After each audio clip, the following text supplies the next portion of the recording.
C'est l'une des rares photos qui nous restent de lui. Visage d'ange, blouse d'écolier, en 1944, Marcel Pinte n'a que 6 ans. Et pourtant, il est déjà résistant. Son nom de code, Quinquin. Un destin hors du commun, qui 76 ans plus tard, fascine encore le petit-neveu de Marcel, sur les traces de son ancêtre. Donc le petit Marcel qui est ici. Après ici on a son frère Paul, sa sœur Régine et sa mère qui est ici. Chez les Pintes, le patriarche c'est Eugène. Chef d'un réseau de résistance, il n'hésite pas à recruter ses propres enfants.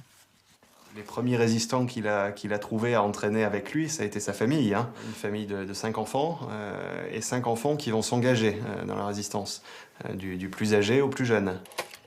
Le petit dernier, Marcel, n'est pas en reste. Son terrain de jeu, c'est la campagne autour de Limoges. Les maquisards s'y cachent, installés dès 1941 dans le hameau de la Gaubertie.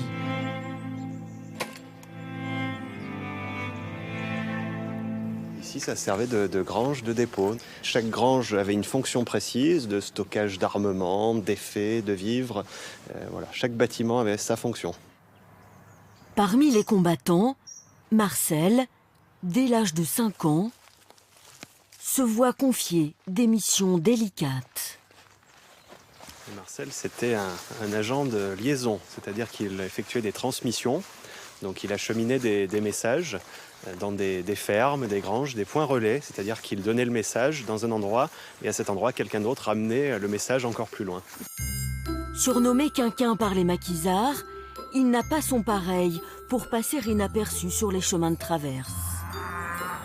En marchant, Marcel a pourtant l'habitude d'entonner les chants de la résistance, mais jamais les Allemands n'ont repéré le bout de chou. Le 19 août 1944, le destin le rattrape. Lors d'un parachutage d'armes, une balle est tirée accidentellement par un maquisard. Marcel s'effondre.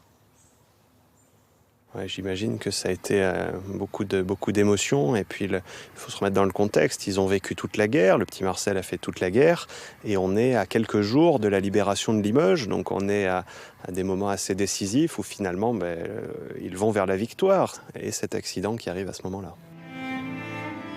Marcel Pinte meurt quelques heures plus tard dans les bras de sa mère. Aujourd'hui, le monument de la commune rend hommage à ses enfants morts pour la France. Des mots qui semblent écrits pour lui.